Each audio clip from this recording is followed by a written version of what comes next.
स्वागत है ਤੁਹਾਡਾ ਸਭ ਦਾ। मैं हाँ मदनदीप और मेरे नाल ने उगे इतिहासकार विद्वान डॉक्टर प्यारा लाल गर्ग जी। डॉक्टर साहब ਤੁਹਾਡਾ स्वागत है जी। शुक्रिया जी, बहुत बहुत मदनदीप जी।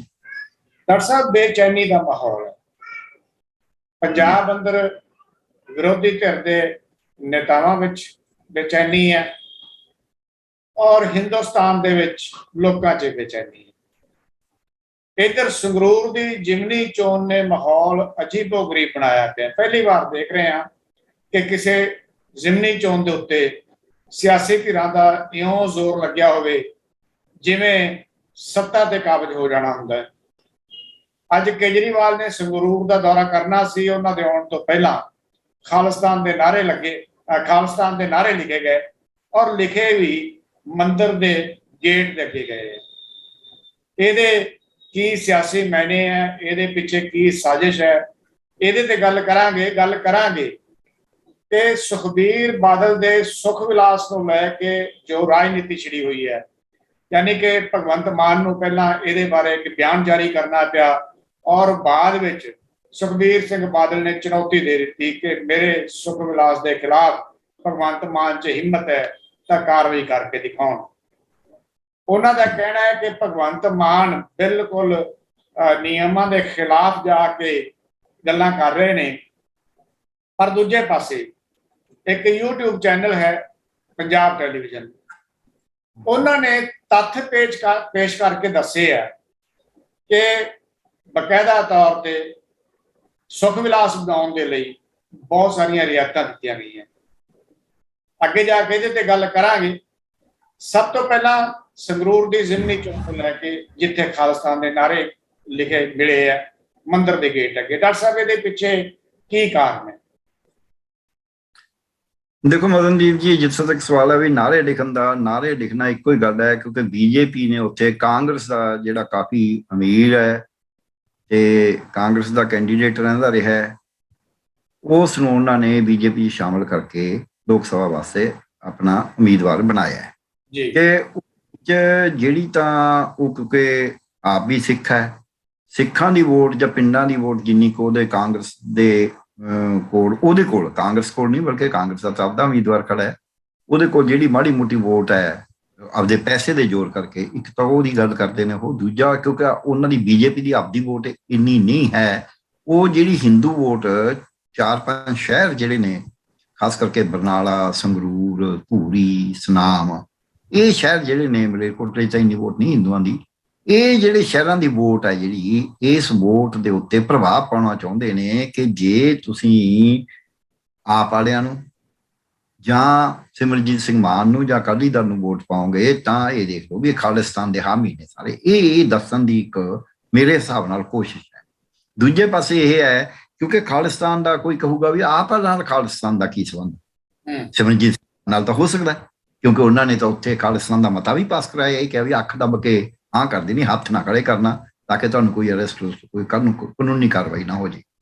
ਤੇ ਪਰ ਉਹ ਜਦ ਬੰਦੀ ਸਿੰਘਾਂ ਦੀ ਰਿਹਾਈ ਦਾ ਜਿਹੜਾ ਸ਼੍ਰੋਮਣੀ ਕਮੇਟੀ ਨੇ ਬੁਲਾਇਆ ਸੀ ਇਕੱਠ, ਉਹਦੇ 'ਚ ਹੀ ਉਹਨਾਂ ਨੇ ਪਾਸ ਕਰਾਇਆ। ਤਾਂ ਰੋਜ਼ ਹੀ ਕਹਿੰਦੇ ਨੇ, ਉਹਨਾਂ ਤਾਂ ਹੁਣ ਵੀ ਭਾਸ਼ਣ ਕਰੇ ਨੇ। ਤਾਂ ਇਸ ਕਰਕੇ ਉਹ ਦਾ ਤਾਂ ਹੈਗਾ ਹੀ ਹੈਗਾ, ਪਰ ਉਹ ਆਪ ਦੇ ਉੱਤੇ ਵੀ ਇਹ ਗੱਲ ਮੰਨਣਾ ਚਾਹੁੰਦੇ ਨੇ ਕਿ ਵੀ ਕਿਉਂਕਿ ਪਹਿਲਾਂ ਵੀ ਉਹਨਾਂ ਨੇ ਕੇਜਰੀਵਾਲ ਦੇ ਉੱਤੇ ਜਦ 2017 ਦੀ ਚੋਣ ਸੀ ਪੰਜਾਬ ਦੀ ਵਿਧਾਨ ਸਭਾ ਦੀ, ਉਦੋਂ ਉਹਦਾ ਮੋਗੇ ਠਹਿਰਨਾ ਤੇ ਉਦੋਂ ਬਾਅਦ ਮੌੜ ਦੇ ਵਿੱਚ ਬੰਬ ਬਲਾਸਟ, ਇਹ ਦੋ ਘਟਨਾਵਾਂ ਨੇ ਉਹਨਾਂ ਦਾ ਜਿਹੜਾ ਪਾਸਾ ਪਲਟ ਕੇ ਇਹ ਕਰਦਾ ਸੀ। ਵੋਟ ਭਾਵੇਂ ਉਦੋਂ ਉਹ 25% ਲੈ ਗਏ ਸੀ ਪਰ ਉਹਨਾਂ ਦੀਆਂ ਸੀਟਾਂ ਸਾਰੀਆਂ ਜਿਹੜੀਆਂ 20 ਰਹਿ ਗਈਆਂ ਸੀ। ਇਹ ਇੱਕ ਵੱਡੀ ਗੱਲ ਸੀ ਜਿਹੜੀ ਹੁਣ ਵੀ ਉਹ ਇਹ ਦਿਖਾਉਣਾ ਚਾਹੁੰਦੇ ਨੇ ਕਿ ਜੀ ਇਹ ਵੀ ਕਿਸੇ ਨਾ ਕਿਸੇ ਰੂਪ 'ਚ ਖਾਲਸਾ, ਕਈ ਜਗ੍ਹਾ ਤੋਂ ਕਹਿੰਦੇ ਵੀ ਨੇ ਵੀ ਤਾਂ ਉਹਨਾਂ ਦੇ ਹਾਮੀ ਨੇ। ਸੋ ਇੱਕ ਇਹ ਤਾਂ ਮੈਨੂੰ ਲੱਗਦੀ ਆ ਵੱਡੀ ਚਾਲ। ਔਰ ਉਹਦੇ ਥੱਲੇ SFJ 6 ਫਾਰ ਜਸਟਿਸ ਦਾ ਲਿਖਿਆ। ਅੱਗੇ ਆਮ ਤੌਰ 'ਤੇ ਇਕੱਲਾ ਖਾਲਿਸਤਾਨ ਜਿਹੜੇ ਸਿਮਰਨਜੀਤ ਸਿੰਘ ਮਾਨ ਦੇ ਬੰਦੇ ਨੇ, ਜੇ ਉਹ ਲਿਖਣ ਆਪਾਂ ਇਹ ਮੰਨ ਲਈਏ, ਉਹ SFJ ਨਹੀਂ ਲਿਖਦੇ ਕਿਉਂਕਿ ਉਹ ਤਾਂ ਜਿਹੜਾ 6 ਫਾਰ ਜਸਟਿਸ ਉਹਦੇ ਨਾਲ ਸਹਿਮਤ ਹੀ ਨਹੀਂ ਹੈਗੇ। ਉਦੋਂ ਉਹਨਾਂ ਦਾ ਵੱਖਰਾ ਵਿਚਾਰ ਹੈ, ਭਾਵੇਂ ਕਿ ਦੋਨੇ ਖਾ ਲਏ, ਉਹ ਉਹ ਹੋਰ ਕਹਿੰਦੇ ਨੇ, ਕੁਝ ਹੋਰ ਕਹਿੰਦੇ ਨੇ। ਸੋ ਇਸ ਕਰਕੇ ਉਹ SFJ ਤਾਂ ਲਿਖ ਨਹੀਂ ਸਕਦੇ, ਆਰਗੇਨਾਈਜੇਸ਼ਨ ਵੀ ਨਹੀਂ ਲਿਖਣਗੇ, ਉਹ ਦੂਜੀ ਆਰਗੇਨਾਈਜੇਸ਼ਨ ਨੂੰ ਕਿਉਂ ਮਹੱਤਤਾ ਦੇਣਗੇ ਆਪਦੀ ਚੋਣ ਵੇਲੇ। ਸੋ ਇਸ ਕਰਕੇ ਮੈਨੂੰ ਇਹ ਲੱਗਦਾ ਹੈ ਕਿ ਨਾ ਹੀ ਉਹ ਇਹਨੂੰ ਰੱਦ ਕਰਨ, ਖਾਲਿਸਤਾਨ ਦੀ ਗੱਲ ਨੂੰ ਰੱਦ ਨਹੀਂ ਕਰ ਸਕਦੇ, ਉਹਨਾਂ ਦਾ ਤਾਂ ਰੋਜ਼ ਐਲਾਨੀਆਂ ਗੱਲਾਂ ਨੇ। ਸੋ ਇਸ ਕਰਕੇ ਮੈਨੂੰ ਐਂ ਲੱਗਦਾ ਹੈ ਵੀ ਇਹ ਜਿਹੜਾ ਸਾਰਾ ਕੁਝ ਹੋ ਰਿਹਾ ਹੈ, ਇਹ ਕਿਸੇ ਨਾ ਕਿਸੇ ਐਸੀਆਂ ਏਜੰਸੀਆਂ ਦੀ ਚਾਲ ਹੈ ਜਿਹੜੀ ਕਹਿੰਦੇ ਨੇ ਇੱਕ ਪੰਥ ਦੋ ਕਾਜ ਕਰਨਾ ਚਾਹੁੰਦੀ ਹੈ, ਕਿ ਇੱਕ ਤੀਰ ਨਾਲ ਦੋ ਨਿਸ਼ਾਨੇ ਫੁੰਡਣਾ ਚਾਹੁੰਦੀ ਹੈ, ਤੇ to kill two birds with one. ਉਹ ਗੱਲ ਇਹਨਾਂ ਦਾ ਕੰਮ ਹੈ। ਉਹ ਇਹਦੇ ਉੱਤੇ ਜਿਹੜੀਆਂ ਏਜੰਸੀਆਂ ਨੇ ਉਹਨਾਂ ਦੀ ਉਹ ਜ਼ਿੰਮੇਵਾਰੀ ਬਣਦੀ ਹੈ ਕਿ ਕਿਹਨੇ ਉਹ ਮੰਦਿਰ ਦੇ ਉੱਤੇ ਲਿਖੇ ਜਾਣਾ ਹਿੰਦੂਆਂ 'ਚ ਭੈ ਪੈਦਾ ਕਰਨ ਦਾ ਇੱਕ ਤਰੀਕਾ ਹੈ। ਹਾਲਾਂਕਿ ਮਾਲਵੇ ਦਾ ਛੋਟੀ ਜਿਹੀ ਟਿੱਪਣੀ ਮੈਂ ਇਸੇ ਮੁਤਲਕ ਇੱਕ ਹੋਰ ਚਾਹੁੰਦਾ ਤੁਹਾਡੇ ਤੋਂ, ਕਿ ਬਲਵੰਤ ਸਿੰਘ ਰਾਜੋਆਣਾ ਜੀ ਕੈਦ ਭੁਗਤ ਰਹੇ ਨੇ, ਸਜ਼ਾ ਭੁਗਤ ਰਹੇ ਨੇ ਜੀ, ਔਰ ਦੂਜੇ ਪਾਸੇ ਉਹਨਾਂ ਨੇ ਇੱਕ ਚਿੱਠੀ ਲਿਖ ਕੇ ਅਪੀਲ ਕੀਤੀ ਹੈ ਲੋਕਾਂ ਨੂੰ ਕਿ ਉਹ ਮੇਰੀ ਭੈਣ ਦੀ ਸਪੋਰਟ ਕਰਨ, ਮੇਰੀ ਭੈਣ ਦੀ ਮਦਦ ਕਰਨ, ਕਿਉਂਕਿ ਉਹਨਾਂ ਦੇ ਭੈਣ ਜੀ ਸੰਗਰੂਰ ਤੋਂ ਸ਼੍ਰੋਮਣੀ ਅਕਾਲੀ ਦਲ ਦੇ ਕੈਂਡੀਡੇਟ ਨੇ, ਉਮੀਦਵਾਰ ਨੇ। ਬਿਲਕੁਲ ਠੀਕ ਹੈ। ਲੇਕਿਨ ਸਿਮਰਨਜੀਤ ਸਿੰਘ ਮਾਨ ਦੇ ਬਾਰੇ ਵੀ ਸੋਸ਼ਲ ਮੀਡੀਆ ਉੱਤੇ ਬਹੁਤ ਚਰਚਾ ਹੈ ਕਿ ਉਹਨਾਂ ਨੇ ਸਿੱਖ ਰਾਜਨੀਤੀ ਨੂੰ ਜਗਾ ਕੇ ਰੱਖਾ ਹੋਇਆ, ਜਾਗ ਲਾਈ ਹੋਈ ਹੈ। ਵਿਦਵਾਨ ਕਹਿ ਰਹੇ, ਸਿੱਖ ਵਿਦਵਾਨ, ਜੇ ਸਿਮਰਨਜੀਤ ਸਿੰਘ ਮਾਨ ਸੱਚਮੁੱਚ ਸਿੱਖਾਂ ਦੀ ਰਾਜਨੀਤੀ ਕਰ ਰਹੇ, ਸਿੱਖੀ ਦੀ ਰਾਜਨੀਤੀ ਕਰ ਰਹੇ ਆ, ਤਾਂ ਫਿਰ ਬਲਵੰਤ ਸਿੰਘ ਰਾਜੋਆਣਾ ਦਾ ਕੀ ਮੁੱਲ ਰਹਿ ਗਿਆ? ਦੇਖੋ, ਜੇ ਤਾਂ ਸਿੱਖ ਰਾਜਨੀਤੀ ਇਹੀ ਗੱਲ ਹੈ ਵੀ ਸਿੱਖਾਂ ਨੇ ਰਾਜ ਲੈਣਾ ਸਿਰਫ, ਫਿਰ ਤਾਂ ਸਿੱਖ ਰਾਜਨੀਤੀ ਸਾਰੀ ਕਰ ਰਹੇ ਨੇ, ਅਕਾਲੀ ਦਲ ਵੀ ਕਰ ਰਿਹਾ ਹੈ। ਜੇ ਸਿੱਖ ਚਿਹਰੇ ਦੇ ਰਾਜ ਦੀ ਗੱਲ ਹੈ, ਫਿਰ ਤਾਂ ਅਕਾਲੀ ਦਲ ਵੀ ਕਰ ਰਿਹਾ ਹੈ। ਉਹ ਭਾਵੇਂ ਹੁਣ ਉਹਨੇ ਬਲਵੰਤ ਸਿੰਘ ਰਾਜੋਆਣਾ ਦੀ ਭੈਣ ਨੂੰ ਖੜਾ ਕਰਿਆ ਹੈ, ਫਿਰ ਤਾਂ ਉਹ ਸਿਮਰਨਜੀਤ ਸਿੰਘ ਮਾਨ ਵੀ ਕਰ ਰਹੇ ਨੇ, ਫਿਰ ਤਾਂ ਉਹ ਢੀਂਡਸਾ ਸਾਹਿਬ ਹੋਰੀ ਵੀ ਕਰ ਰਹੇ ਨੇ। ਜੇ ਐਂ ਸਿੱਖ ਰਾਜਨੀਤੀ, ਫਿਰ ਤਾਂ ਬ੍ਰਹਮਪੁਰਾ ਸਾਹਿਬ ਹੁਣ ਤਾਂ ਚਲੋ ਇਹਨਾਂ ਚੀਜ਼ਾਂ ਨਹੀਂ, ਇੱਕ ਬੰਦੀ ਸਿੱਖ ਦੀ ਭੈਣ ਨੂੰ ਤਾਂ ਉਹਦੇ ਲਈ ਤਾਂ ਕੁਰਬਾਨੀ ਦੇਣ ਲਈ ਤਿਆਰ ਨਹੀਂ ਸਿਮਰਨਜੀਤ ਸਿੰਘ। ਸਿਆਸੀ ਕੁਰਬਾਨੀ ਹੈ ਇਹ। ਨਹੀਂ, ਮੈਂ ਆਉਣਾ, ਮੈਂ ਉਸ ਗੱਲ ਤੇ ਇਹੀ ਗੱਲ ਕਹਿ ਰਿਹਾ ਨਾ। ਮੈਂ ਤਾਂ ਉਹਨਾਂ ਨੇ ਆਪਦੀ ਤਾਕਤ ਲੈਣ ਦੀ ਗੱਲ ਹੈ ਵੀ ਫਲਾਣੇ ਬੰਦੇ ਨੂੰ ਤਾਕਤ ਮਿਲ ਜੇ, ਇਹੀ ਸਿੱਖ ਰਾਜਨੀਤੀ, ਉਹਦਾ ਚਿਹਰਾ ਵੀ ਸਿੱਖ ਹੋਵੇ, ਫਿਰ ਤਾਂ ਸਿੱਖ ਰਾਜਨੀਤੀ ਸਾਰੀ ਕਰ ਰਹੇ ਨੇ ਇਹ। ਤੇ ਉਹਦੇ ਵਿੱਚ ਗਾਹਾਂ ਸਿੱਖ ਰਾਜਨੀਤੀ ਕਰਦੇ ਕਰਦੇ ਆਪਦੀ ਲੜਾਈ ਕਾਇਮ ਰੱਖ ਰਹੇ ਨੇ। ਸਿਮਰਨਜੀਤ ਸਿੰਘ ਮਾਨ ਨੇ ਐਲਾਨ ਕਰਤਾ ਸੀ, ਮੈਂ ਤਾਂ ਪਹਿਲਾਂ ਹੀ, ਉਹ ਕੱਟ ਤੋਂ ਪਹਿਲਾਂ ਕਹਿੰਦਾ ਸੀ ਮੈਂ ਕੈਂਡੀਡੇਟ ਹਾਂ। ਤੇ ਉਸ ਤੋਂ ਬਾਅਦ ਜਿਹੜਾ ਅਕਾਲੀ ਦਲ ਨੂੰ ਉਹਨੇ ਆਖਿਆ ਵੀ ਤੁਸੀਂ ਮੈਨੂੰ ਸਪੋਰਟ ਕਰੋ, ਅਕਾਲੀ ਦਲ ਨੇ ਆਖਿਆ ਤੂੰ ਸਾਨੂੰ ਸਪੋਰਟ ਕਰ। ਤੇ ਅਕਾਲੀ ਦਲ ਨੇ ਉਹਦਾ ਪੈਰਲਲ ਗੇਮ ਖੇਡਣ ਵਾਸਤੇ, ਹੋਰ ਕੋਈ ਗੱਲ ਨਹੀਂ, ਇਹ ਨਹੀਂ ਵੀ ਅਕਾਲੀ ਦਲ ਕੋਲ ਕੋਈ ਕੈਂਡੀਡੇਟ ਨਹੀਂ ਸੀ, ਅਕਾਲੀ ਦਲ ਨੇ ਉਹਦੀ ਪੈਰਲਲ ਗੇਮ ਖੇਡਣ ਵਾਸਤੇ ਬਲਵੰਤ ਸਿੰਘ ਰਾਜੋਆਣਾ ਦੀ ਭੈਣ ਨੂੰ ਕੈਂਡੀਡੇਟ ਬਣਾਤਾ। ਫਿਰ ਵੀ ਉਹੀ ਪੱਤਾ ਹੈ। ਸੋ ਜਿਹੜੇ ਉਹ ਪੱਤੇ ਖੇਡੇ ਜਾ ਰਹੇ ਨੇ, ਇਹ ਪੱਤੇ ਬੜੇ ਖਤਰਨਾਕ ਪੱਤੇ ਨੇ ਦੇਸ਼ ਵਾਸਤੇ ਤੇ ਪੰਜਾਬ ਵਾਸਤੇ। ਇਹੋ ਜਿਹੇ ਪੱਤੇ ਵੀ ਖਰਾਬ ਕਰਦੇ ਸੀ। ਸਿੱਖੀ ਹੈ, ਸਿੱਖੀ ਕੋਈ ਖਾਲਿਸਤਾਨ ਦੀ ਗੱਲ ਨਹੀਂ ਕਰਦੀ। ਸਿੱਖੀ ਤਾਂ ਗੁਰੂ ਨਾਨਕ ਸਾਹਿਬ, ਗੁਰੂ ਗੋਬਿੰਦ ਸਿੰਘ ਜੀ, ਬੰਦਾ ਸਿੰਘ ਬਹਾਦਰ ਜੀ, 10 ਪਾਤਸ਼ਾਹਾਂ ਦਾ ਸਿੱਖੀ ਦਾ ਜਿਹੜਾ ਸੰਕਲਪ ਹੈ, ਰਾਜ ਦੇ ਵਿੱਚ ਸੇਵਾ, ਬਰਾਬਰਤਾ, ਸਭੇ ਸਾਂਝੀਵਾਲ ਸਦਾਇਨ ਦਾ, ਨਾ ਕੋ ਵਰੀ ਨਾ ਗਾਨੇ ਦਾ, ਕਿਰਤ ਦਾ, ਤੇ ਜ਼ੁਲਮ ਦੇ ਖਿਲਾਫ ਲੜਨ ਦਾ, ਰਾਜੇ ਨੂੰ ਅੱਖਾਂ ਦਿਖਾਉਣ ਦਾ ਜੇ ਰਾਜਾ ਜ਼ੁਲਮ ਕਰਦਾ ਹੈ, ਰਾਜੇ ਦੇ ਨਾਲ ਲੜਾਈ ਕਰਨ ਦਾ, ਤੇ ਸਰਮਾਇਆ ਨਹੀਂ ਇਕੱਠਾ ਕਰਨਾ। ਇਸੇ ਕਰਕੇ ਕਿਹਾ ਪਾਪਾਂ ਵਾਜੋਂ ਹੋਵੇ ਨਹੀਂ ਮੋਇਆ ਸਾਥ ਸਮਝਾਈ। ਤੇ ਚੰਗਾ ਰਾਜ ਦੇਣ ਦਾ, ਉਹ ਰਾਜੇ ਸੀ ਮੁਕੱਦਮ ਕੁੱਤੇ ਕਹਿੰਦੇ ਨੇ ਜਿਹੜੇ ਖਰਾਬ ਕਰਦੇ ਨੇ ਲੋਕਾਂ ਨੂੰ। ਉਹ ਇਸ ਗੱਲ ਦੇ ਹੱਕ 'ਚ ਨਹੀਂ ਹੈਗੇ ਕਿ ਕੋਈ ਲੁੱਟ ਕਰਕੇ ਖਾਵੇ। ਕਹਿੰਦੇ ਨੇ ਹੱਕ ਪਰਾਇਆ ਨਾਨਕਾ ਉਸੂਰ ਉਸ ਗਾਏ ਗੁਰਪੀਰ ਹਾਮਾ ਤਾਂ ਪਰੇ ਜੇ ਮਰਦਾਰ ਨਾ ਖਾਏ। ਸੋ ਇਸ ਕਰਕੇ ਉਹ ਸਿੱਖੀ ਦਾ ਜਿਹੜਾ ਰਾਜ ਦਾ ਕਨਸੈਪਟ ਹੈ, ਉਹ ਮਨੁੱਖਤਾ ਵਾਲਾ ਹੈ, ਉਹ ਬਰਾਬਰਤਾ ਵਾਲਾ ਹੈ, ਉਹ ਇਨਸਾਨੀਅਤ ਵਾਲਾ ਹੈ, ਉਹ ਵਾਲਾ ਹੈ, ਉਹ ਹਰ ਇੱਕ ਦੀ ਰੂਹਾਨੀਅਤ ਵਾਲਾ ਹੈ। ਉਹ ਤਾਂ ਕਿਰਤ ਕਰਕੇ, ਕੁਦਰਤ ਨੂੰ ਬਚਾ ਕੇ, ਸਭ ਨੂੰ ਇੱਕੋ ਜਿਹਾ ਰੱਖ ਕੇ, ਤੇ ਘਾਲ ਖਾਏ ਕਿ ਹੱਥੋਂ ਦੇ ਵਾਲਾ ਹੈ ਕਿ ਕਿਰਤ ਕਰੋ, ਉਹਦੇ ਵਿੱਚੋਂ ਕੁਝ ਬਚੇ ਉਹ ਤੁਸੀਂ ਸਮਾਜ ਨੂੰ ਦਿਓ। ਇਹ ਤਾਂ ਆਪਦੀ ਜੇਬ 'ਚ ਪਾਉਂਦੇ ਨੇ, ਸਮਾਜ ਦਾ ਪੈਸਾ ਵੀ, ਟੈਕਸਾਂ ਦਾ ਪੈਸਾ ਵੀ ਤਾਂ ਜੇਬ 'ਚ ਪਾਉਂਦੇ ਨੇ, ਕਿਹੜੇ ਤਰੀਕੇ ਨਾਲ ਸਾਂਝੀਆਂ ਜ਼ਮੀਨਾਂ ਨੂੰ ਜੇਬ 'ਚ ਪਾਉਂਦੇ ਨੇ। ਸੋ ਇਹ ਸਿੱਖੀ ਤੋਂ ਤਾਂ ਕੋਹਾਂ ਦੂਰ ਨੇ, ਸਿੱਖੀ ਫਲਸਫੇ ਤੋਂ ਤਾਂ ਕੋਹਾਂ ਦੂਰ ਨੇ। ਇਹ ਤਾਂ ਆਪਦੇ ਪਰਿਵਾਰ ਪਾਲ ਰਹੇ ਨੇ। ਹੁਣ ਤੁਸੀਂ ਦੱਸੋ ਵੀ ਜਿਹੜੇ ਬਾਦਲ ਸਾਹਿਬ ਨੇ ਉਹਨਾਂ ਦੇ ਵੀ, ਢੀਂਡਸਾ ਸਾਹਿਬ ਨੇ ਉਹਨਾਂ ਦੇ ਵੀ, ਮਾਨ ਸਾਹਿਬ ਦਾ ਵੀ ਅਗਲਾ ਮੁੰਡਾ ਅੱਗੇ ਮਾਨ ਅੱਗੇ ਆ ਹੀ ਹੈ। ਸੋ ਜਿਹੜੇ ਕੋਈ ਹੋਰ ਉੱਠਣਗੇ ਉਹਨਾਂ ਦਾ ਵੀ ਐਂ ਹੋਣਾ ਵੀ ਆਪਦੇ ਜਵਾਕਾਂ ਨੇ। ਹੁਣ ਵੀ ਰਾਜੋਆਣਾ ਦੀ ਭੈਣ, ਮਤਲਬ ਉਹ ਤਾਂ ਪਰਿਵਾਰਵਾਦ ਹੀ ਗਿਆ ਨਾ, ਚਾਹੇ ਉਹ ਜੋ ਵੀ ਹੈ।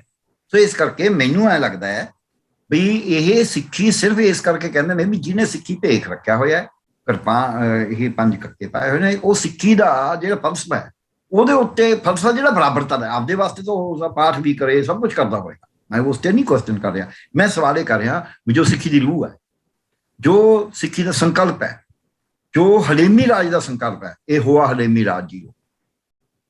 ਯਾਨੀ ਕਿ ਮੂਲ ਤੇ ਸਰੂਪ, ਹਾਂ, ਜੋ ਮੂਲ ਨਾਲੋਂ ਟੁੱਟ ਕੇ ਸਰੂਪ ਨੂੰ ਜ਼ਿਆਦਾ, ਹਾਂ, ਸਰੂਪ ਦੇ ਉੱਤੇ, ਸੋ ਸਰੂਪ ਦੇ ਉੱਤੇ ਇਹ ਕਰਨਾ ਫਿਰ ਤਾਂ ਠੀਕ ਹੈ, ਸਿੱਖੀ ਦੀ ਗੱਲ ਹੈ। ਨਹੀਂ ਤਾਂ ਮੈਨੂੰ ਨਹੀਂ ਲੱਗਦਾ, ਕਿਉਂਕਿ ਬੇਗਮਪੁਰੇ ਦਾ ਜਿਹੜਾ ਸੰਕਲਪ ਹੈ, ਜਿਹੜਾ ਸੰਕਲਪ ਇਹ ਹੈ, ਕਾਲੇ ਮੈਡੇ ਕੱਪੜੇ ਕਾਲਾ ਮੈਡਾ ਵੇਸ, ਗੁਣ ਹੀ ਭਰਿਆ ਮੈਂ ਉਹ ਕਹੇ ਦਰਵੇਸ਼, ਆਪਣੇ ਲਈ ਗਰੀਬਾਨ ਮੈਂ ਸਿਰਕ ਨੀਵਾ ਕਰ ਵੇਖ ਵਾਲਾ ਜਿਹੜਾ ਕਨਸੈਪਟ ਹੈ, ਜਿਹੜਾ ਕਨਸੈਪਟ ਇਹ ਹੈ, ਹਰ ਕਾ ਸੰਤ ਮਰੇ ਹੜੰਬੇ ਸਗਲੀ ਸੈਨ ਤਰਾਈ, ਜਿਹੜਾ ਕਨਸੈਪਟ, ਜਿਹੜਾ ਸੰਕਲਪ ਇਹ ਹੈ, ਸੰਕਲਪ ਇਹ ਹੈ, ਚਿੱਟੇ ਜਿਨ ਕੇ ਕੱਪੜੇ ਮੈਲੇ ਚਿੱਤ ਟੋਲ ਜਿਓ, ਬਾਹਰੋਂ ਧੋਤੀ ਚੁੰਮੜੀ ਅੰਦਰ ਵਿਸਨ ਕੋਲ ਜਿਓ, ਜਿਹੜਾ ਸੰਕਲਪ ਇਹ ਹੈ, ਜਿਹੜਾ ਸੰਕਲਪ ਹੈ, ਮੁਸਲਮਾਨ ਕਹਾਵਣੇ ਅਤ ਮੁਸਕਲ ਜੀ ਹੋਈ ਤਾਂ ਮੁਸਲਮਾਨ ਕਹਾਵੇ, ਜਿਹੜਾ ਸੰਕਲਪ ਇਹ ਹੈ, ਜਿਹੜਾ ਸੰਕਲਪ ਇਹ ਕਹਿੰਦਾ ਹੈ, ਸ਼ੁਭ ਅਮਲਾ ਵਾਜੋਂ ਦੋਨੇ ਰੋਈ।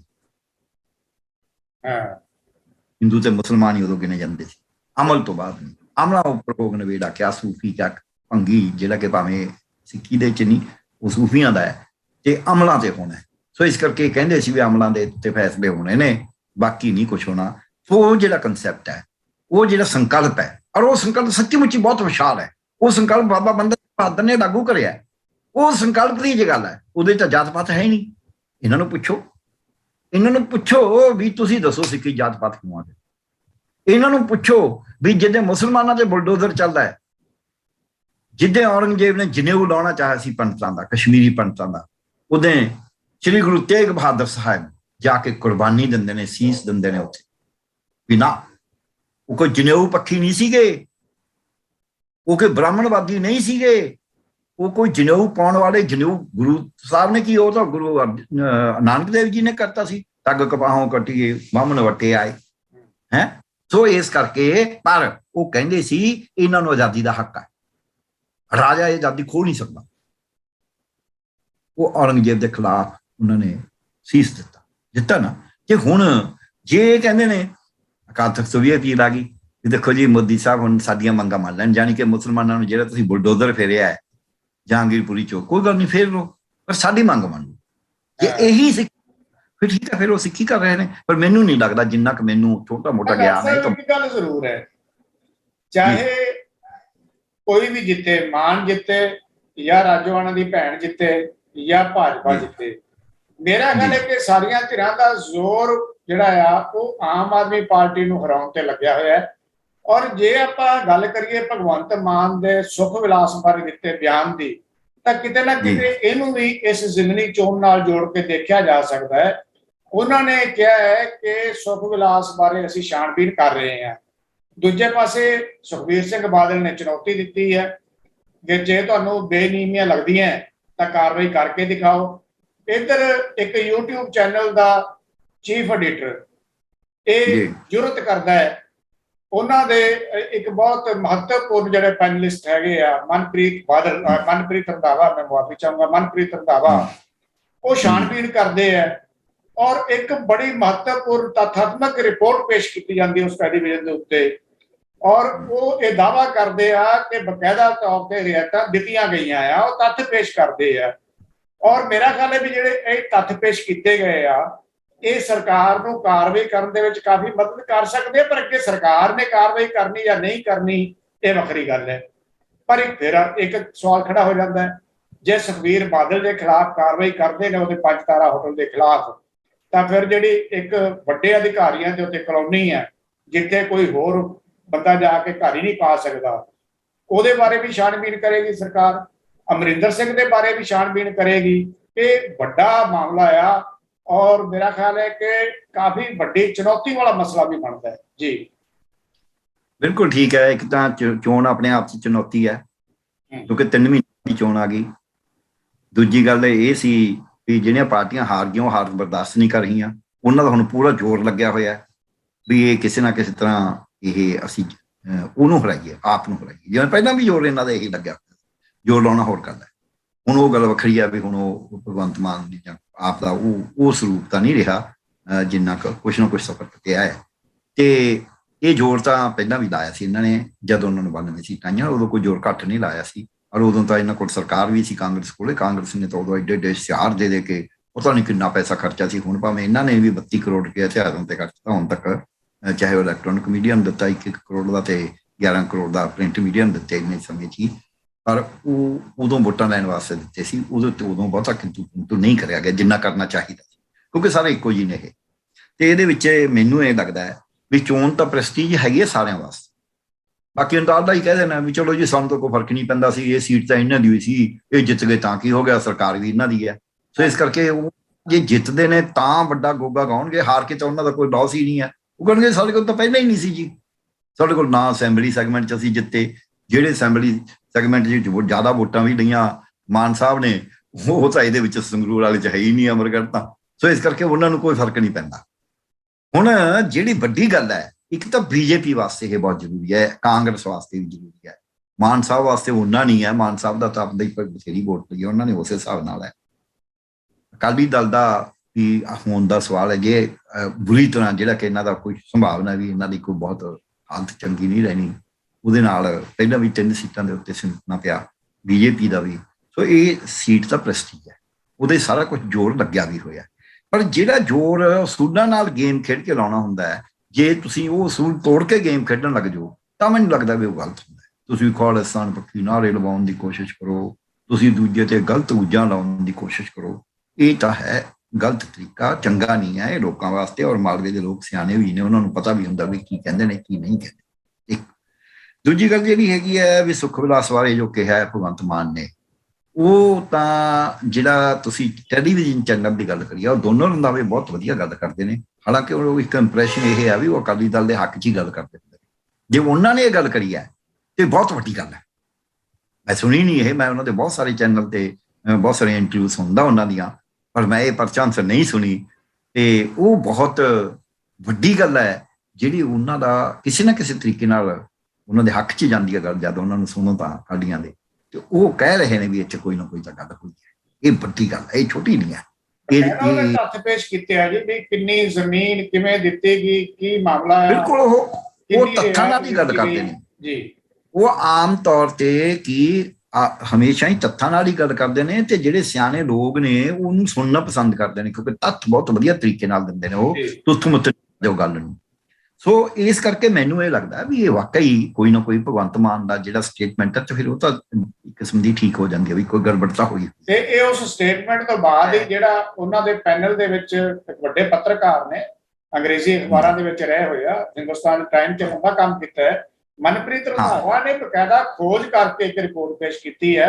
ਉਹ ਬੜੀ ਖੋਜ ਨਾਲ ਹੀ ਕਰਦੇ ਨੇ, ਪ੍ਰਭਾਵਿਤ ਕੀਤਾ ਹੈ ਉਹਨਾਂ ਨੇ, ਉਹ ਖੋਜ ਨਾਲ ਹੀ ਕਰਦੇ ਨੇ। ਤੇ ਜਿਹੜੇ ਉਹ ਚੈਨਲ ਵਾਲੇ ਰੰਧਾਵਾ ਸਾਹਿਬ ਨੇ ਖੁਦ ਵੀ ਬੜੀ ਖੋਜ ਕਰਕੇ ਰੱਖਦੇ ਨੇ ਇਹਨਾਂ ਇਸ਼ੂਜ਼ ਦੇ ਉੱਤੇ। ਜੇ ਕੋਈ ਪੈਨਲਿਸਟ ਨਾ ਵੀ ਦੱਸੇ ਫਿਰ ਉਹ ਖੁਦ ਦੱਸ ਦਿੰਦੇ ਨੇ ਵੀ ਇਹ ਗੱਲ ਆਏ ਹੈ। ਆਮ ਤੌਰ ਤੇ ਆਪ ਵੀ ਪੈਨਲਿਸਟ ਵੀ ਕਹਾ ਕੇ ਰਾਜੀ ਹੁੰਦੇ ਹੋ ਵੀ ਗੱਲ ਉਹ ਕਹਿਣ, ਉਹ ਵੀ ਇਹੀ ਕਰਦੇ ਨੇ। ਪੈਨਲਿਸਟ ਨਾ ਹੀ ਕਹੇ ਕਿਤੇ ਰਹਿ ਜੇ ਉਹ ਤੋਂ, ਫਿਰ ਉਹ ਆਪ ਪੂਰੀ ਕਰ ਦਿੰਦੇ ਨੇ, ਕਿਉਂਕਿ ਖੋਜ ਉਹਨਾਂ ਨੇ ਵੀ ਉਨੀ ਕਰੀ ਹੁੰਦੀ। ਸੋ ਇਹ ਬਹੁਤ ਵੱਡੀ ਗੱਲ ਹੈ।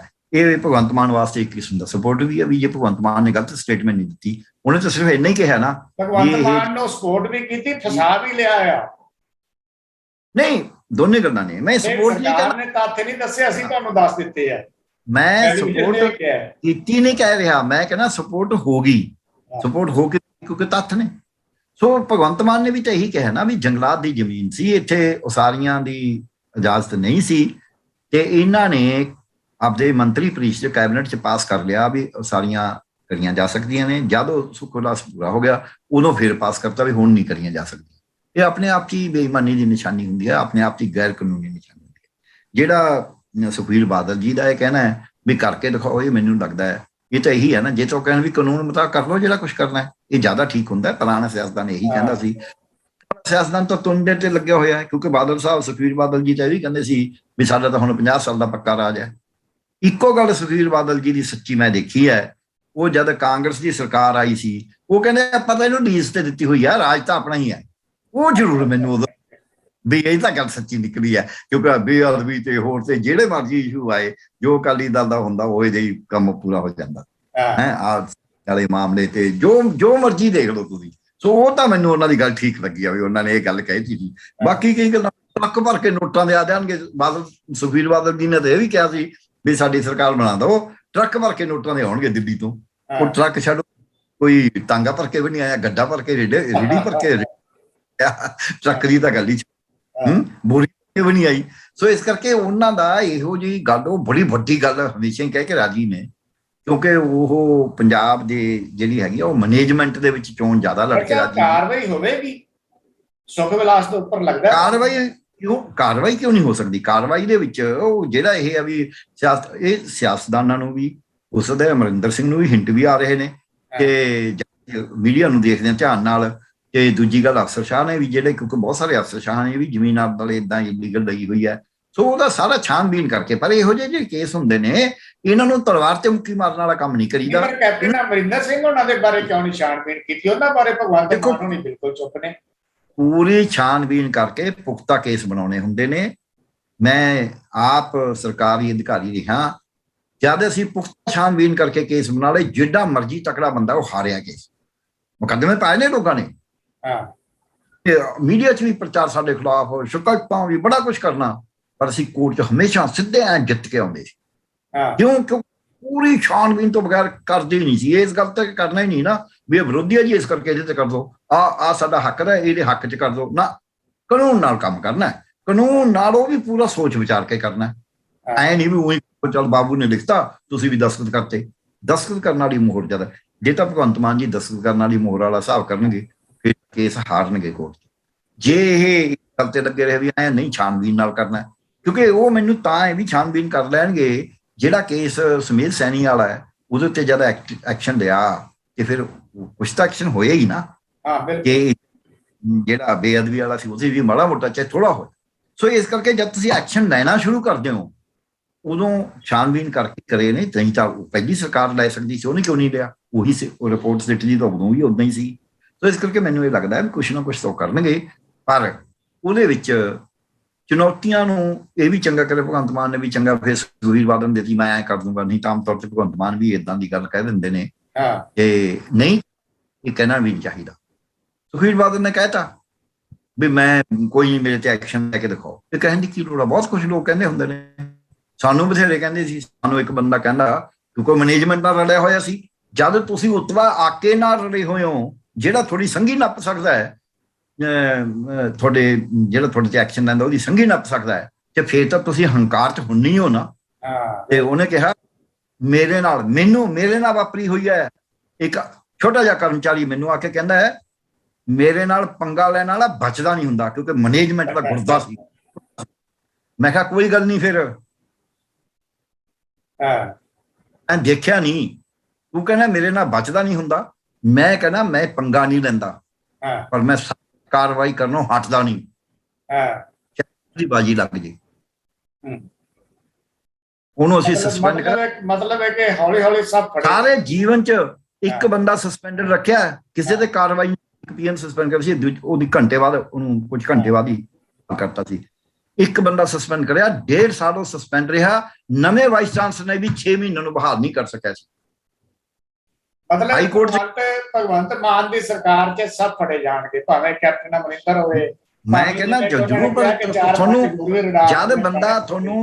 ਜਿਹੜਾ ਬੰਦਾ ਚੁਣੌਤੀ ਦਿੰਦਾ ਹੁੰਦਾ, ਚੁਣੌਤੀ ਤੋਂ ਤਾਂ ਹੀ ਦਿੰਦਾ ਨਾ ਉਹਦੇ ਕਿਤੇ ਹੱਥ ਪੈਂਦਾ। ਉਸ ਦਾ ਬਾਦਲ ਸਾਹਿਬ ਦਾ ਤਾਂ ਹੁਣ ਸੁਖਬੀਰ ਬਾਦਲ ਜੀ ਦਾ ਮੰਤਰੀ ਰਹੇ ਨੇ ਕੇਂਦਰ 'ਚ, ਕੇਂਦਰ ਵਾਲੇ ਉੱਤੋਂ ਭਾਵੇਂ ਕਹੀ ਜਾਣ ਸਾਡਾ ਤਾਂ ਅਕਾਲੀ ਦਲ ਨਾਲ ਕੁਛ ਨਹੀਂ ਜੀ, ਕਿੱਥੇ ਸਾਂਝ ਹੋਣੀ ਆ ਬੀਜੇਪੀ ਦੀ। ਇਹ ਤਾਂ ਵਿੱਚ ਵਿਚਾਲੀ ਕਹਿਤਾ ਸੀ ਹਾਂ ਜੀ ਬੀਜੇਪੀ ਨਾਲ ਸਾਂਝ ਹੋ ਜੀ, ਜੇ ਅਕਾਲੀ ਦਲ ਤੇ ਬੀਜੇਪੀ ਹਾਂ ਠੀਕ ਠੀਕ।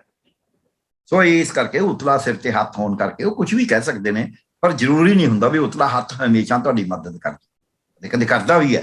ਪਰ ਮੈਂ ਸਰਕਾਰ 'ਚ ਰਹਿਣ ਕਰਕੇ ਮੈਨੂੰ ਪਤਾ ਹੈ ਵੀ ਉਤਲਾ ਹੱਥ ਜਦ ਤੁਹਾਡੇ ਕੋਲ ਪੁਖਤਾ ਤੱਥ ਹੁੰਦੇ ਨੇ ਉਦੋਂ ਤੁਸੀਂ ਸਾਹਮਣੇ ਰੱਖਦੇ ਹੋ, ਇਹਦਾ ਜਵਾਬ ਦਿਓ।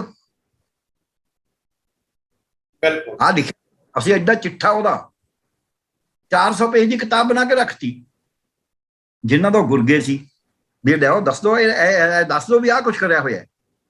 ਫਿਰ ਹਾਈ ਕੋਰਟ ਚਲਾ ਗਿਆ, ਉਹ ਹਾਈ ਕੋਰਟ 'ਚ ਉਹਨੂੰ ਰਿਟ ਵਾਪਸ ਲੈਣੀ ਪਈ, ਕਿਉਂਕਿ ਉਹਦੇ ਵਕੀਲ ਤਾਂ ਵੀ ਤੂੰ ਮਾਰਿਆ ਜਾਏਗਾ। ਰਿਟ ਪਾਤੀ, ਜਦ ਅਸੀਂ ਜਵਾਬ ਉਹ 400 ਪੇਜ ਦੀ ਕਿਤਾਬ ਦਾ ਲਾ ਕੇ ਦਿੱਤਾ, ਐ ਪਸੀਨੋ ਪਸੀਨੇ ਹੋ ਗਏ। ਇਹ ਜੀ ਕੀ ਕਰੇ? ਮੈਂ ਕਿਹਾ ਕੋਈ ਨਹੀਂ, ਤਾਂ 21 ਦੇ 31 ਪਾਉਣ ਜਾਂਦੇ ਅਸੀਂ ਵੀ। ਤੁਸੀਂ ਰਿਟ ਪਾਉਣੀ ਸੀ ਕਿ ਜੀ ਸਾਨੂੰ ਸਸਪੈਂਡ ਗਲਤ ਕਰਿਆ ਹੈ, ਤੁਸੀਂ ਤਾਂ ਹੋਰ ਹੀ ਕਹਾਣੀਆਂ ਪਾਤੀਆਂ। ਉਹ ਕਹਾਣੀਆਂ ਦਾ ਜਵਾਬ ਤਾਂ ਅਸੀਂ ਦੇਣਾ ਹੀ ਆ ਨਾ, ਅਸੀਂ ਡਾਕੂਮੈਂਟਰੀ ਦਸਤਾਵੇਜ਼ੀ ਜਵਾਬ ਦਿੱਤਾ, ਤੁਸੀਂ ਇਹਨੂੰ ਕਰੋ ਚੈਲੰਜ। ਉਹਨੂੰ ਕਿਸੇ ਨੂੰ ਚੈਲੰਜ ਕਰੋ। ਤੁਹਾਨੂੰ ਜਿਹੜਾ ਹੈਗਾ ਆਪਣਾ ਸੂਚਨਾ ਅਧਿਕਾਰ ਕਾਨੂੰਨ, ਉਹਦੇ ਤਹਿਤ ਸਭ ਤੋਂ ਸੈਂਕੜੇ ਜਾਣਕਾਰੀਆਂ ਮੰਗਦੇ ਸੀ, ਕਦੀ ਉਹਨਾਂ ਦੀ ਜਾਣਕਾਰੀ ਨਹੀਂ ਅਸੀਂ ਰੋਕਦੇ ਸੀ ਵੀ ਇਹਨਾਂ ਨੂੰ ਜਾਣਕਾਰੀ ਕਿਉਂ ਦਈਏ। ਅਸੀਂ ਕਹਿੰਦੇ ਆਜੋ ਦੇਖ ਲਓ ਫਾਈਲ, ਤਾਂ ਕੀ ਹੈ, ਅਸੀਂ ਕੀ ਚੋਰੀ ਕਰਦੇ ਹਾਂ। ਤੁਹਾਨੂੰ ਜਿਹੜਾ ਅਧਿਕਾਰ ਹੈ ਲਓ, ਕਾਗਜ਼ ਦਿਆਂਗੇ, ਕਿਉਂਕਿ ਤੁਸੀਂ ਕਾਲੇ ਕਾਰਨਾਂ ਵੀ ਇੰਨੇ ਕਰੇ ਨੇ, ਉਹ ਸਾਹੀ ਸਵੇਦੀ ਹੋ ਹੀ ਨਹੀਂ ਸਕਦੀ। ਜ਼ੋਰ ਲਾ ਲਿਓ, ਲੈ ਲਓ ਕਾਗਜ਼ ਜਿਹੜੇ ਲੈਣੇ। ਸਾਡੇ ਖਿਲਾਫ ਤਾਂ ਤੁਸੀਂ ਝੂਠੀਆਂ ਸ਼ਿਕਾਇਤਾਂ ਕਰਦੇ ਹੋ, ਝੂਠ ਬੋਲਦੇ ਹੋ, ਤੁਸੀਂ ਝੂਠੇ ਬਿਆਨ ਦਿੰਦੇ ਹੋ, ਤੁਸੀਂ ਮਿਸਯੂਜ਼ ਕਰਦੇ ਹੋ ਤਾਕਤ ਨੂੰ। ਅਸੀਂ ਭੋਰਾ ਮਿਸਯੂਜ਼ ਨਹੀਂ ਕਰਾਂਗੇ, ਅਸੀਂ ਦੇਖਾਂਗੇ। ਭਾਈਆਂ ਨੂੰ ਵਾਹਨ ਤਾਂ ਇੱਕੋ ਜਿਹੇ ਹੁੰਦੇ ਨੇ, ਇਹ ਸਰਕਾਰ ਹੈ ਫਿਰ। ਸੋ ਭਾਈਆਂ ਨੂੰ ਵਾਹਨ ਇੱਕੋ ਜਿਹੇ ਹੁੰਦੇ ਨੇ, ਇੰਨਾ ਨਹੀਂ ਡਰਨਾ ਚਾਹੀਦਾ। ਸਰਕਾਰ ਆਪਦਾ ਕੰਮ ਕਰੂ। ਬਾਕੀ ਜਿੱਥੋਂ ਤੱਕ ਸਵਾਲ ਹੈ ਜਿਹਤੇ ਐਕਸ਼ਨ ਹੁੰਦਾ ਉਹਦਾ ਹੱਕ ਹੈ ਕਿ ਉਹ ਆਪਦੇ ਆਪਣੇ ਨੂੰ ਡਿਫੈਂਡ ਕਰੇ। ਜਿਹੜਾ ਬੰਦੇ ਨੇ ਚਾਹੇ ਕਤਲ ਜਿਹਤੇ ਕਤਲ ਦਾ, ਇੱਕ ਮਿੰਟ, ਜਿਹਤੇ ਕਤਲ ਦਾ ਇਲਜ਼ਾਮ ਹੁੰਦਾ ਹੈ ਉਹਨੂੰ ਵੀ ਤਾਂ ਆਪਦੇ ਆਪ ਨੂੰ ਬਚਾ ਕਰਨ ਦਾ ਅਧਿਕਾਰ ਹੈਗਾ ਕਿ ਨਹੀਂ ਹੈ। ਸੋ ਸਾਡਾ ਸੰਵਿਧਾਨ ਇਹ ਅਧਿਕਾਰ ਦਿੰਦਾ ਹੈ ਕਿ ਸੁਖਬੀਰ ਬਾਦਲ ਆਪਦਾ ਬਚਾ ਕਰਨ ਵੀ ਮੈਂ ਬਣਾਇਆ ਤੇ ਭਗਵੰਤ ਮਾਨ ਇਹ ਸਾਬਤ ਕਰਨ ਵੀ ਗਲਤ ਬਣਾਇਆ। ਇਹ ਤਾਂ ਜ਼ਰੂਰੀ ਹੈ। ਫਿਰ ਦੂਜੀ ਗੱਲ, ਕਦੇ ਸੁਖਬੀਰ ਬਾਦਲ ਐਕਸ਼ਨ ਲੈਣਗੇ ਤਾਂ ਉਹਨਾਂ ਕੋਲ ਇਹ ਵੀ ਆ ਜੂਗੇ ਜੀ ਇਹ ਤਾਂ ਦੇਖ ਕੇ ਮੇਰੇ ਨਾਲ ਤਾਂ ਕੁੰਦਕ ਖਾਂਦੇ ਨੇ। ਇਹ ਵੀ ਕਾਨੂੰਨ ਉੱਥੇ ਕੋਰਟ 'ਚ ਇਹ ਸਾਹਮਣੇ ਆਉਂਦੀ ਆ ਗੱਲ। ਇਸ ਕਰਕੇ ਇਹਨਾਂ ਨੂੰ ਬਾਕੀ 'ਚ ਵੀ ਐਕਸ਼ਨ ਲੈਣਾ ਪਊਗਾ। ਸੋ ਡਾਕਟਰ ਸਾਹਿਬ, ਸਾਡੇ ਕੋਲ ਟਾਈਮ ਬਾਕੀ ਥੋੜਾ ਬਚਿਆ ਹੈ, ਲੇਕਿਨ ਦੇਸ਼ ਦਾ ਬਹੁਤ ਵੱਡਾ ਮਾਮਲਾ ਹੈ, ਬਹੁਤ ਬੇਚੈਨੀ ਹੈ ਦੇਸ਼ 'ਚ, ਔਰ ਪਤਾ ਨਹੀਂ ਕਿੱਧਰ ਨੂੰ ਭਾਰਤੀ ਜਨਤਾ ਪਾਰਟੀ ਦੀ ਸਰਕਾਰ ਕਿੱਧਰ ਨੂੰ ਦੇਸ਼ ਨੂੰ ਲੈ ਕੇ ਜਾਣਾ ਚਾਹੁੰਦੀ ਹੈ, ਕੀ ਕਰਨਾ ਚਾਹੁੰਦੀ ਹੈ। ਇਹ ਬੇਚੈਨੀ ਕਦੋਂ ਖਤਮ ਹੋਵੇਗੀ, ਕਦੋਂ ਖਤਮ ਹੋਏਗੀ ਤੇ ਕਿਵੇਂ ਹੋਏਗੀ, ਇਹਦੇ ਬਾਰੇ ਥੋੜੀ ਜਿਹੀ ਗੱਲ ਕਰਨੀ ਜ਼ਰੂਰੀ ਬਣਦੀ ਹੈ। ਦੇਖੋ ਜੀ, ਬੇਚੈਨੀ ਦੇਸ਼ ਦੇ ਵਿੱਚ ਹੁਣ ਬਹੁਤ ਤੇਜ਼ੀ ਨਾਲ ਵੱਧ ਗਈ ਹੈ। ਪਰ ਆਪਾਂ ਕਹੀਏ ਕੱਲੀ ਬੀਜੇਪੀ ਲਿਜਾਣਾ ਚਾਹੁੰਦੀ ਹੈ। ਇਹ ਪਿਛਲੇ 30 ਸਾਲ ਤੋਂ ਦੇਸ਼ ਨੂੰ ਵੇਚਿਆ ਜਾ ਰਿਹਾ ਹੈ। ਨਰਸਿਮਹਾ ਦੀ ਸਰਕਾਰ ਸੀ, ਸ਼੍ਰੀ ਮਨਮੋਹਨ ਸਿੰਘ ਜੀ ਵਿੱਤ ਮੰਤਰੀ ਸੀਗੇ, ਉਦੋਂ ਪਾਸ ਹੋਇਆ ਸੀ ਗੈਟ ਦਾ ਸਮਝੌਤਾ। ਇਹ ਸਾਰਾ ਸਰਮਾਏਦਾਰ ਕਾਰਪੋਰੇਟ ਨੂੰ ਸਾਰੇ ਅਸਾਸੇ ਦੇਣ ਦੀ ਗੱਲ ਹੈ, ਕਿਉਂਕਿ ਜਿਹੜਾ ਵਰਲਡ ਟ੍ਰੇਡ ਆਰਗੇਨਾਈਜੇਸ਼ਨ ਹੈ, ਜਿਹੜਾ ਸੰਸਾਰ ਦਾ ਸਰਮਾਏਦਾਰ ਕਾਰਪੋਰੇਟ ਹੈ, ਜਿਹੜਾ ਭਾਰਤ ਦਾ ਸਰਮਾਏਦਾਰ ਕਾਰਪੋਰੇਟ ਹੈ, ਉਹ ਕਹਿੰਦਾ ਸਾਰਾ ਕੁਝ ਸਾਨੂੰ ਵੇਚੋ, ਅਸੀਂ ਕਰਕੇ ਦਿਖਾਵਾਂਗੇ, ਤੁਹਾਨੂੰ ਤਾਂ ਕੰਮ ਹੀ ਨਹੀਂ ਕਰਨਾ ਆਉਂਦਾ। ਉਹ ਸਾਰੇ ਅਸਾਸੇ ਲੈਣਾ ਚਾਹੁੰਦਾ ਹੈ। ਇਹਨਾਂ ਨੇ ਤੇਜ਼ੀ ਨਾਲ ਵੇਚਣੇ ਸ਼ੁਰੂ ਕਰਤੇ, ਵੇਚ ਤਾਂ ਉਹ ਵੀ ਰਹੇ ਸੀ। ਇਹਨਾਂ ਨੇ ਤੇਜ਼ੀ ਨਾਲ ਵੇਚਣੇ ਸ਼ੁਰੂ ਕਰਤੇ। LIC ਵੇਚ ਦੋ, BSNL ਵੇਚ ਦੋ, ਰੇਲਵੇ ਵੇਚ ਦੋ, ਕਾਨਾ ਵੇਚ ਦੋ, ਤੇ ਬੰਦਰਗਾਹਾਂ ਵੇਚ ਦੋ।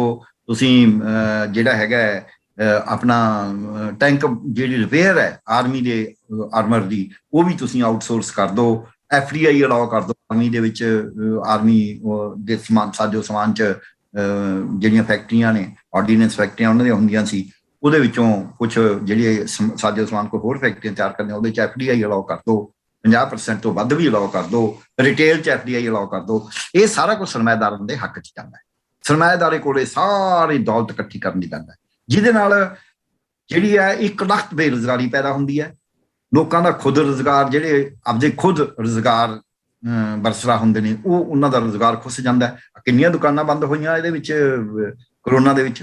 ਕਰੋੜ ਤੋਂ ਉੱਪਰ ਲੋਕ, ਕਈ ਤਾਂ 4 ਕਰੋੜ ਕਹਿੰਦੇ ਨੇ, ਬੇਰੁਜ਼ਗਾਰ ਹੋ ਗਏ ਸੀ ਕਰੋਨਾ ਜਦ ਇਹਨਾਂ ਨੇ ਲਾਇਆ। ਪਰ ਉਹ ਅੰਬਾਨੀਆਂ ਅਡਾਨੀਆਂ ਤਾਂ ਜ਼ਿਆਦਾ, ਬਹੁਤ ਜ਼ਿਆਦਾ ਵਧੀਆ, ਕਿਉਂਕਿ ਕਾਰਪੋਰੇਟ ਸਿਸਟਮ ਹੈ ਨਾ, ਸਰਮਾਏਦਾਰ ਦਾ ਹੱਕ ਹੈ ਨਾ। ਸਰਮਾਏਦਾਰ ਦੀ ਤਾਂ ਆਪਣੀ ਮਰਜ਼ੀ ਆ।